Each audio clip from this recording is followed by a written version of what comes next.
This is Make It Plain. Make It Plain. MIP With Masamela Matfumo. Mark Thompson. Make It Plain. Get woke.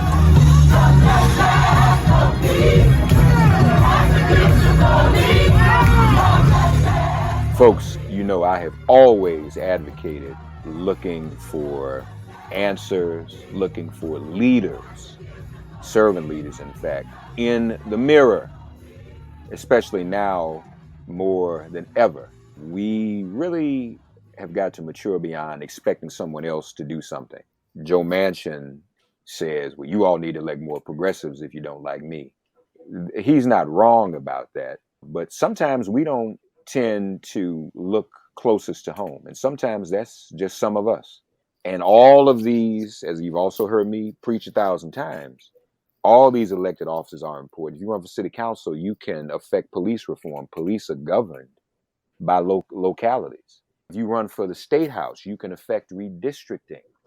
You know, again, I get a call from somebody every day. Mark, I need your help. I'm running for U.S. Senate. Well, no, slow down. You just don't jump to that. But people don't think, we've been misled to think that down ballot is not important. It is. A U.S. Senator doesn't affect redistricting. In fact, U.S. Senator can't change policing, especially if they're in the Senate with Joe Manchin, who won't pass the Justice and Policing Act. But anyway, that's a whole nother conversation.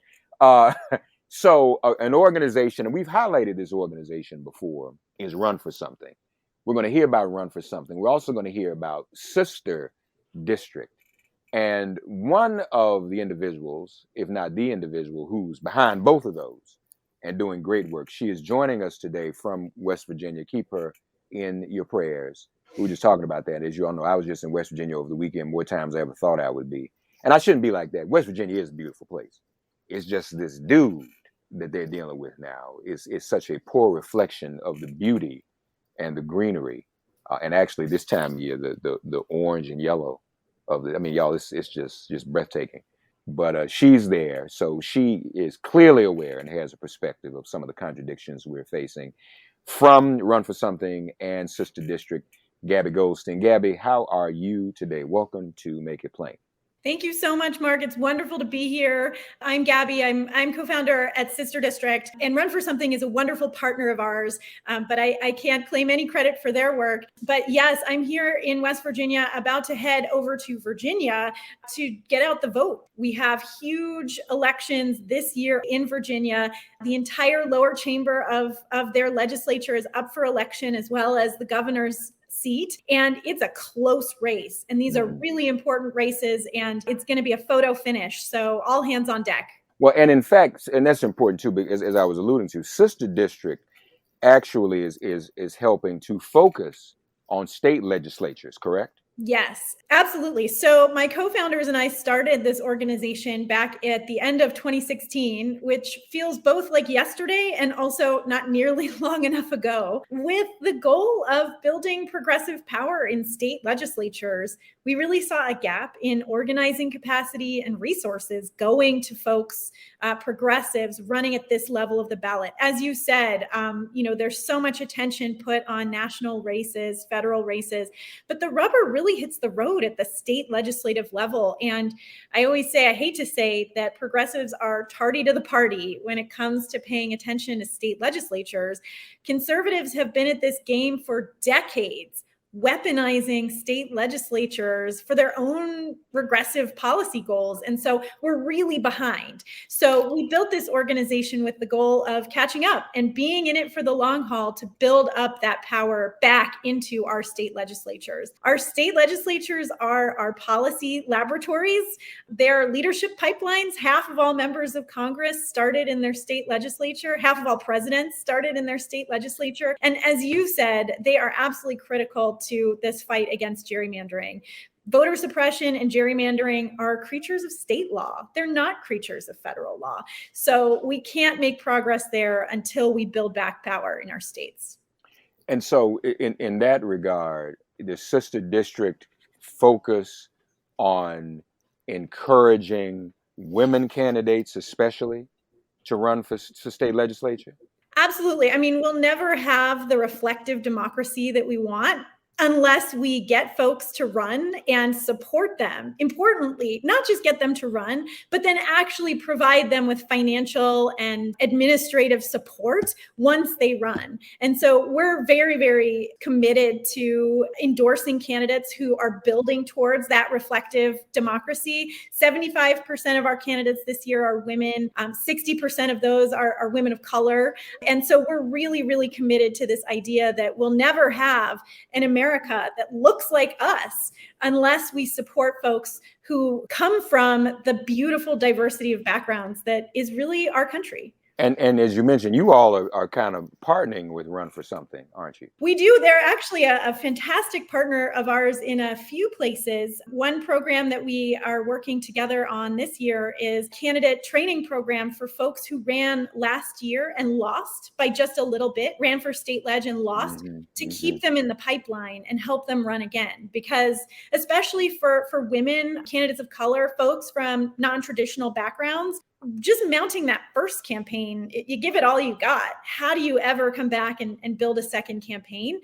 So we're working with Run for Something on that program called Future Winners. They're also a wonderful partner of ours in our national phone bank program. And so we're running phone banks every single day at Sister District directly with our campaigns. And it's the best thing that you can do outside the state, because we need every single boots on the ground to be making, door knocks, not phone calls. So I hope folks will consider joining us. They're very fun phone banks. We get together on Zoom. We have special guests like comedian David Cross is coming, the Pod Save America guys. It's a good time, and it can make a really big difference down the stretch. Help our audience understand in your own words how critical Virginia is. And I mean, I think this term bellwether is thrown around too much, but yet, I mean, I think what you're doing is a good, if you will, test case, laboratory, incubator for what we're talking about, what we can do in a state and how important the state is. Because again, people look at too much national media and they think the only elected officials that matter are senators and presidents. But Virginia gives us an opportunity to really educate people, but help people understand what it would mean to win in Virginia, what it would mean to actually lose in Virginia. Yeah. 100%. I mean, Virginia is, I think, a good bellwether for what happens in the next year. Virginia, along with a very small handful of other states, holds its state legislative and gubernatorial elections in odd years, not off years. There's no off years in politics, but in odd years. Yes, exactly. Municipal elections every year. She's again, folks, this is a teachable moment. Y'all think it's every even year. It's every year. You always got to vote. Okay, go ahead. I'm sorry. Permanent. Voting is permanent part of our lives every year. There's always races that matter. And Virginia holds its elections in these odd years for its state legislature. And because of that, it's often, and I just say, a bellwether because the data bears that out, an indication of what we might expect in the next year, which is either a presidential or a midterm year always. And so Virginia tends, because Virginia looks a lot like a lot of the country, it looks a lot more like the rest of the country than, say, California in terms of its demographics, in terms of its partisan makeup, really is a purple state. It gives us a preview sometimes of what to expect the next year. But regardless of that, I mean, so it has national consequences for that reason as sort of a bellwether for next year. But aside from that, it's just what you said. Virginia is a beautiful example of what states can accomplish. It has gone from being a solidly red state to a purple, leaning blue, but still purple state in just, a handful of years. And it has become a progressive policy leader, not just in the South, although certainly in the South, but across the country. So Democrats have only controlled the state in a trifecta, meaning both houses of the legislature and the governor's mansion, only 2 years. And just in those 2 years, they have raised the minimum wage. They've rolled back abortion restrictions. They've expanded voting access, made Election Day a holiday. They've made huge gains in terms of environmental policy. All of this just in 2 years. And so it's really building towards that promise of progressive federalism, which is a bee I have in my bonnet. I don't think that we talk nearly enough about the idea of a progressive federalism. We ceded this idea of federalism to conservatives centuries ago, right? States' rights and all of this. But it really obscures the fact that states can actually be really, really progressive and really, really helpful in introducing policies, proving policies, progressive policies that then can go on to be national policies. So Virginia is a blueprint. It's not an outlier, it's a blueprint, but we have to hold the majority, and it's definitely in jeopardy right now. Yeah. More MIP after this message. And again, the risk of losing that majority too. I mean, and again, I know we're talking about Virginia, but that does have national implications because the Trump forces are using Virginia as much, I guess, as a blueprint as we are, because this would, even though the guy who's running for governor didn't want him to campaign there, which is also interesting, but still ushering that the Republicans back into power in Virginia, Trump would see that as a victory. And unfortunately, folks, that frankly to the rest of us would be, I think he would view that, we would see him viewing that as vindication for Charlottesville and his whole many sides thing. We can't have that, can we, Gabby? 100%. The Republicans see this as a great opportunity to change the narrative going into next year and frankly into 24. They see Virginia as, you know, a low-hanging fruit for them to take back and start building that narrative about what Democrats should expect in the midterms and set the stage. And so it's absolutely critical that we not allow that to happen and that we don't let this fragile Democratic majority slip through our fingers. It's so close. I mean, just to give your viewers an idea how close this is, Terry McAuliffe, who's running for governor as the Democratic nominee for governor, he was already the governor in Virginia. Virginia has this weird, quirky system where you can only run for governor for one term, but then you can run for governor later after other people have been governor. So Terry's coming back to run for governor again. Glenn Youngkin, who's the Republican running, he's unknown, he's completely unknown. No one's ever heard of him. He's, just a very wealthy hedge fund guy. Terry McAuliffe and Glenn Youngkin are statistically tied in this race. We have an extremely well-known former governor. Everyone in the state of Virginia knows Terry McAuliffe's name. He was already the governor, and he's tied right now. He's tied with this challenger. And that just shows how close this is. And it's certainly the same way in these state legislative races. These are 50-50 races all the way. Yeah. But I would say, though, Gabby, this is why what you're doing is important. And I mean, I know Terry, but the fact of the matter is there are some in the Democratic Party, Democratic voters in Virginia who want someone new and fresh and more exciting.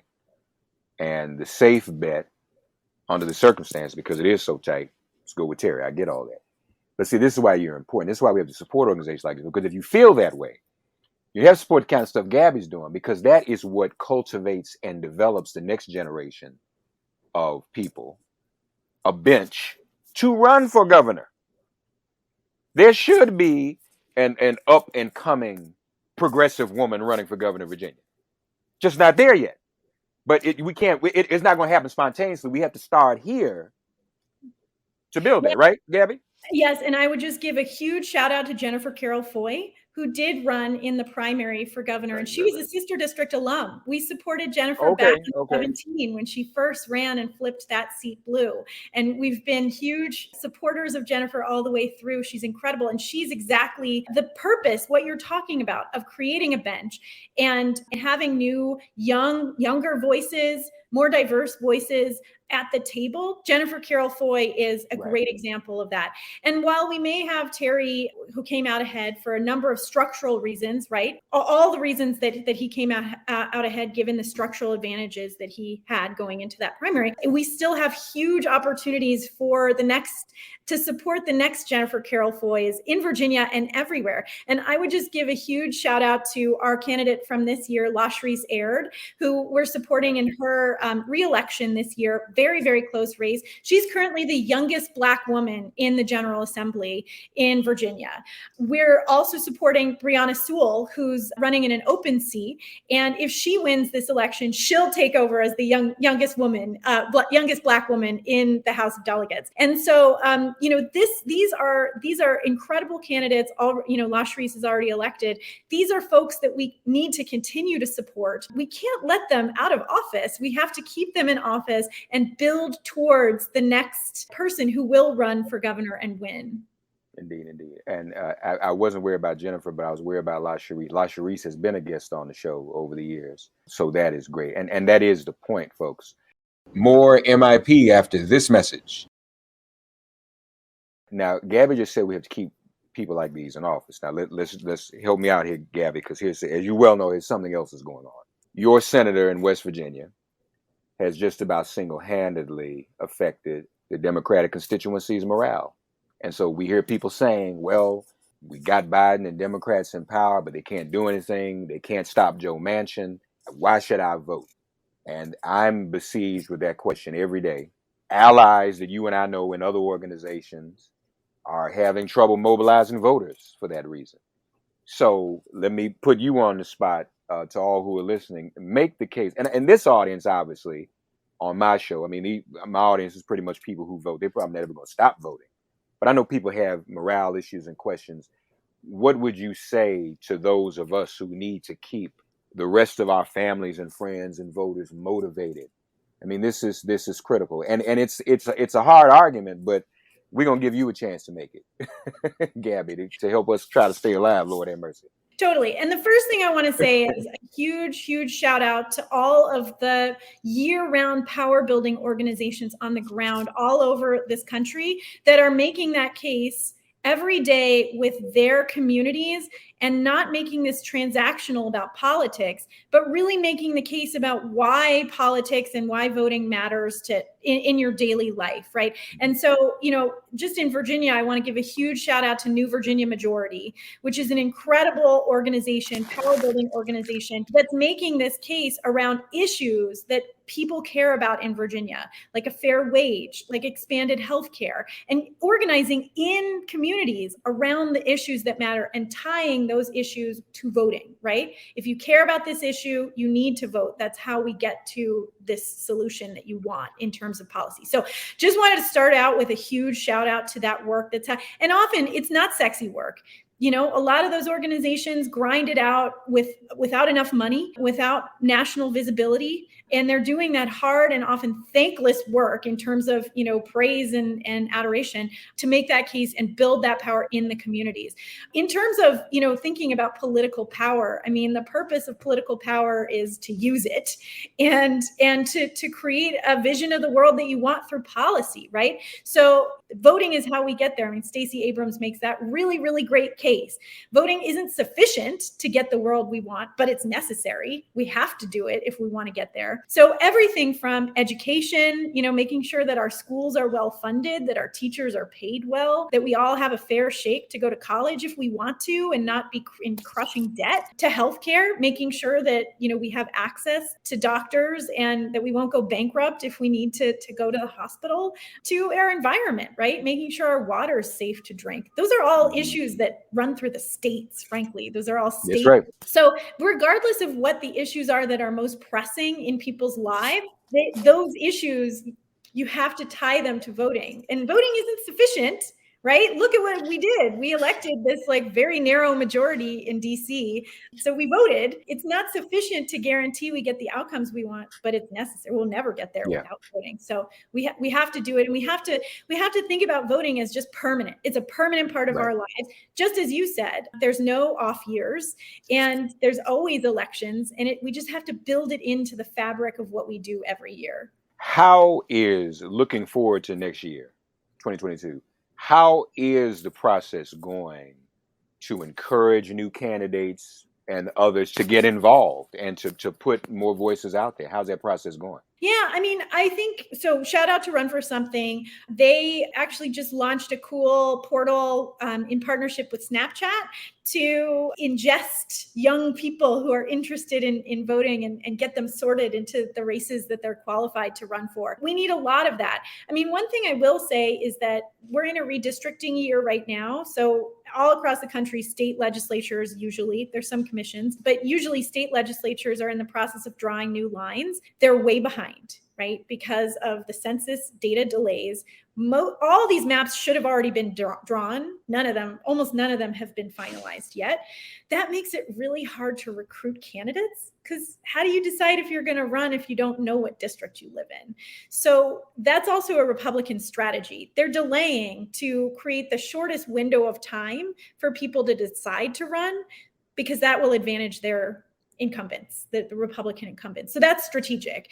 But what it means for us is that it's hard to get people to be willing to run if they're not even sure what congressional or state legislative district, or even at a municipal level, what districts or county districts they live in. So that's a serious challenge. And again, that falls right at the Republicans' feet for engineering it that way to make it harder for folks to decide to run. So we have to fight against that and encourage folks to run and encourage folks to get ready for the process to run, even if we're not quite sure yet what districts they're eligible for. Yeah, no, that is important. But right, getting people ready, getting people involved, getting people acclimated to that. And again, folks, we gotta start thinking about this. And we've got to make it second nature to vote. Some of us are going to have to make it almost second nature to think about running. And also, Gabby, creating a process. One of the things, and this is probably a longer discussion and requires even more strategy. Some folks are discouraged from running because politics can be so ugly sometimes, and there's so much negativity. Have you all gotten into that? Have you been thinking about ways? Because it's in some of these situations where there's just so much smearing, people don't even want to get involved in. And I think that's also purposeful to keep newer and younger people and more diverse groups of people for running. What do you think about that? And if anything, are you all looking at that or trying to address that?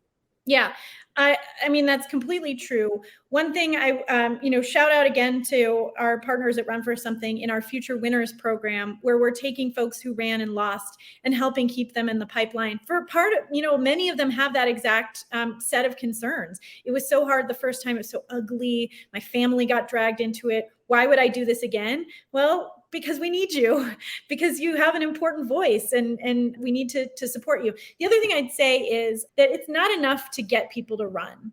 And I've done some work in a number of states where there have been big pushes to just get people to file to run for office everywhere, every district, all the rest. It's not enough for those candidates, because it sucks to run and then have no support, especially in like a very red district where you don't probably have any chance of winning. There's often this push to get people to run, but then there's no support. Like, okay, I filed, but I don't know how to run a campaign. I don't have any money. So we have to do both things.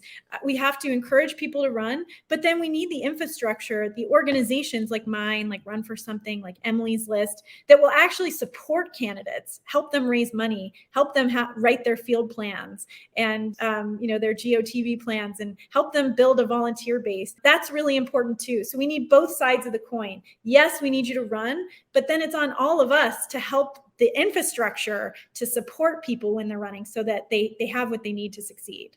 Those who want to run, Gabby, or who want to support the work that Sister District is doing, how do they do that? Yeah, so sisterdistrict.com. And when you sign up, you'll be routed to your closest team. I didn't mention this, but we have over 55,000 volunteers across the country, organized into local teams, about 150 teams. And each year, our teams are sistered up. The name Sister District comes from the idea of a sister city. They're sistered up to a couple of candidates, state-led candidates, for field and fundraising support. So I live in DC, and so this year, my Sister District candidates are Joshua Cole and Brianna Sewell.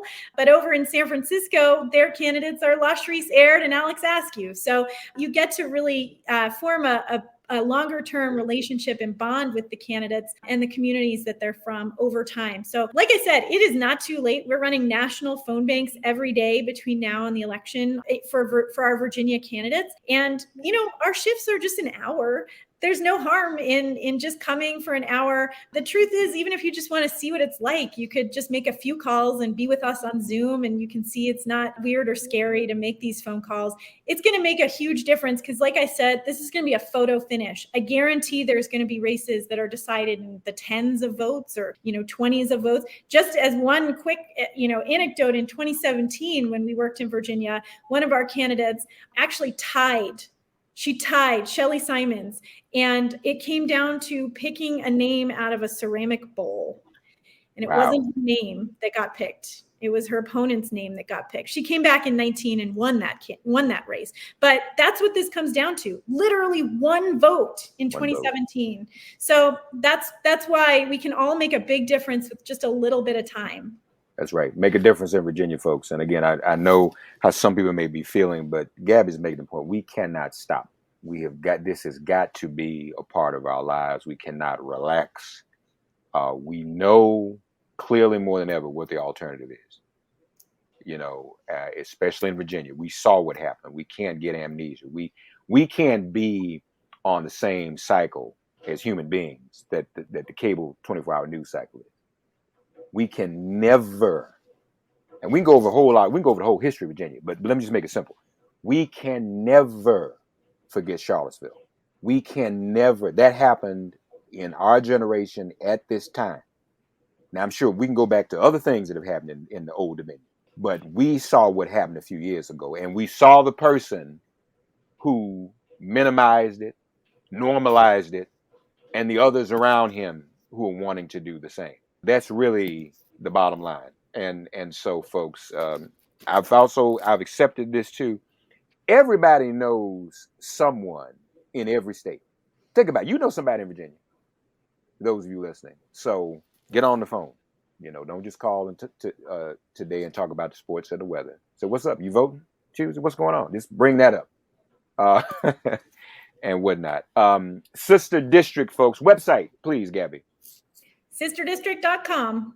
Sisterdistrict.com. Well, we first of all, grateful to have you on Make It Plain, and we look forward, those of us here at Make It Plain, yours truly especially, into doing whatever work and help that can be done to support what you're doing. This is important. I was saying to Gaby, I was on another radio show early this morning talking about the need for people sometimes who are complaining about things to look in the mirror and realize that's just maybe what it will take. And I think more and more people realize, as a result of what happened last year, people in the streets, we all know we have to stand up and be heard. Some of us are going to have the courage, the ambition, and that's okay. It's a good ambition to serve other people and run for office. So check out sisterdistrict.com, and it's a good place to start. Like I said, all of us can't just run for president and U.S. Senate tomorrow. But as we've also said, these races are just as important because that determines who is going to go to Congress and how many members of Congress are going to come from your district. And it's not pitting, some of these state legislators, they're pitting, even in Texas, Democratic Congress members against each other the way they're redrawing districts so they can minimize them. We can't have that. Sisterdistrict.com. Gaby, thank you so much. Thank you so much. Have a great one. Okay, you too. Thanks for getting woke and listening to Make It Plain. Please remember to listen, like, and wherever you get your podcasts, please give the show a 5-star rating. And please do spread the word. Let's all continue to pray for each other during this pandemic and this police-demic. If all hearts and minds are clear, it has been made plain.